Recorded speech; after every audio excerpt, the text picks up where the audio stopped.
Nou, almal ken die klassieke Malva pudding, maar vandag gee ons hom 'n effense meer luukse aanslag met donker sjokolade, gebrande botter en 'n tikkie brandewyn. Nou die resultaat is 'n pudding wat nog steeds daardie bekende sagte sponsagtige tekstuur het, maar met baie meer diepte en warmte in die geur. Nou daar is min dinge so lekker soos 'n warm Malva pudding op 'n koue dag. Nou ek het reeds die Malva beslag gedoen en al klaar gebak. Al wat jy doen is om die stappe op my resep presies te volg om hierdie eindproduk so te kry of so te laat lyk. En ja, daar is verseker ook 'n knertsie lekker brandewyn in die beslag. Nou daardie klein bietjie brandewyn gee sommer dadelike warmte en 'n meer volwasse geur aan die pudding. Nou jy kan hierdie pudding ook in een groot oondbak doen, soos wat ek het, of ek wil sê daai meer klassieke soos wat ons ken familiestyl opdiening. En dan doen ek het vandag weer in die individuele ramekins vir 'n meer elegante voorkoms, sal ek sê, vir die mense om my tafel. Nou dit gaan dan oontoe vir so 100 op 175 grade tot dit diep goudbruin en mooi donsig gebak is. Nou terwyl ek nog so klein bietjie tyd het, wil ek sommer gou-gou vir julle verduidelik hoe en wat doen ons vir garnering? Nou vir iets meer modern kan jy dit afrond met gebraaide nartjies, geroosterde pere of vars gebraaide vye. Nou in 'n pan hierso langs my, ek het die pan nou net so bietjie afgesit, maar hy gaan nou weer aan die kook kom. Nou ek het 'n bietjie breinsuiker of strooisuiker gebruik, heuning en dan net so 'n titseltjie water.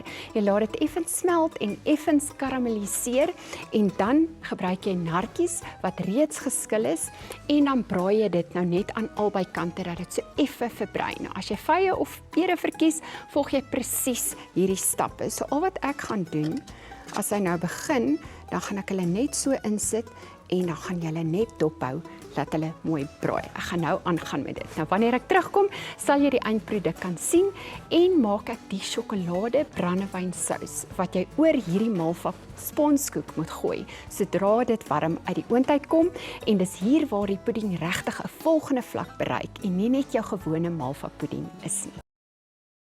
Nou loer gou hier in die pan en kyk hoe mooi lyk my gekarameliseerde nartjies. Dit is heerlik en ek het een geproe, dit is baie lekker.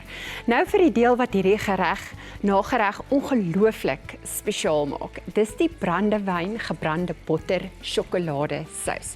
Nou ek het begin deur my botter stadig te braai tot daardie neutagtige goudbruin kleur. As jy hier in die pot kyk, dan sal jy dit sien. Nou die gebrande botter verander die hele geurprofiel. Dit gee amper daai karamelagtige diepte aan die sous.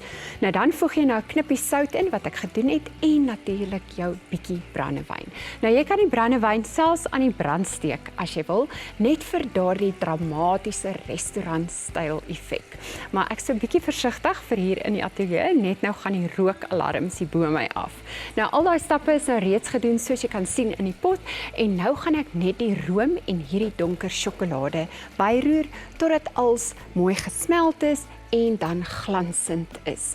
Nou ek laat die sous vir so 'n paar minute prit tot dit dik en fluweelagtig raak. Nou onthou ek het vroeër gesê, sodra die Malva pudding uit die oond uitkom, ek het daai bietjie terug in die oond gesit en weer uitgehaal, dan gooi jy dadelik die warm sous oor. Dit is dan hier waar daai magic gebeur. Nou die pudding absorbeer daardie ryk sjokolade en brandewyn geure. Nou as ek jy sal sien ek het net 'n bietjie sjokolade ingegooi want ek wil dit nie te dik maak nie want dit nog steeds in daai sponserigheid intrek. Nou laat dit vir so 10 minute of hierdie as dit nou gesmelt het en jy dit oorgegooi, dan laat jy dit vir so 10 minute staan sodat alles dan nou mooi intrek. Nou ek wil sommer gou ook 'n idee met jou deel. As jy eerder vars room as roomys met jou opdiening wil gebruik. Nou eenvoudige gebrande botterroom. Jy braai bietjie botter tot dit goudbruin is en dan laat jy dit so effe afkoel en dan in 'n aparte bak het jy dan nou jou vars room tot stywe punte en 'n lepel versiersuiker en 'n knippie sout wat jy dan nou tot stywe punte klits. Dan vou jy die afgekoelde gebrande botter net liggies in die room. Dit gee daai room dan hierdie ongelooflike sagte neutagtige geur wat perfek saam met die Malva werk. Nou na die breek rond ons hierdie pudding af met die gebraaide nartjies, vanilla roomys en 'n sprinkel kaneel. Nou is dit tyd vir 'n opdiening en die laaste afronding. Nou jy kan die Malva pudding bedien met hierdie gebrande botterroom, soos ek vroeër verduidelik het, of 'n skep van 'n vanilla boon roomys. Nou wat ek vandag gaan voorsit. En laastens dalk bietjie geroosterde pekanneute, vars kruisement en selfs 'n ligte sprinkel kaneel. Nou ek noem die dis of nagereg verseker ook een van my trooskos resepte, maar met 'n elegante aanslag. Kom ek doen gou die versiering. Nou jy sal sien, hierdie is nie 'n perfekte nagereg nie. So van die sous loop maar so 'n bietjie af van die bakkie af. So ek het dit nou net absoluut deel van die opdiening of die voorsit daarvan gemaak. So gooi so 'n bietjie ekstra van die sous op die bord. Dan vat jy jou nartjies en jy plaas so 2 of 3 van hulle bo-op. Ek sien hulle het nou 'n bietjie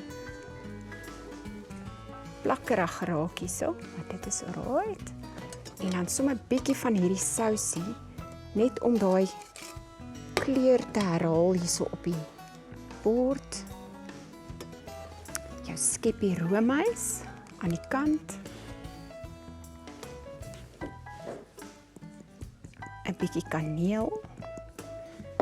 En dan hierso, ek het sommer pekanneute of jy kan pistachioneute. Pimperneute is die Afrikaanse woord. Net so 'n bietjie vir ekstra kleur breek ek hulle in. En dan 'n groen blaartjie bo-op.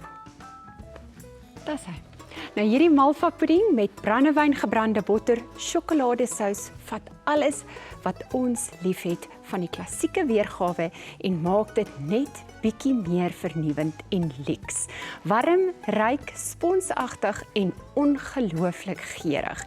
Die resep is beskikbaar op ons Facebookblad en ook op die Ontbytsake webtuiste. Geniet jou naweek, sien jou volgende week en onthou, daar is altyd plek in die winter vir 'n warm pudding.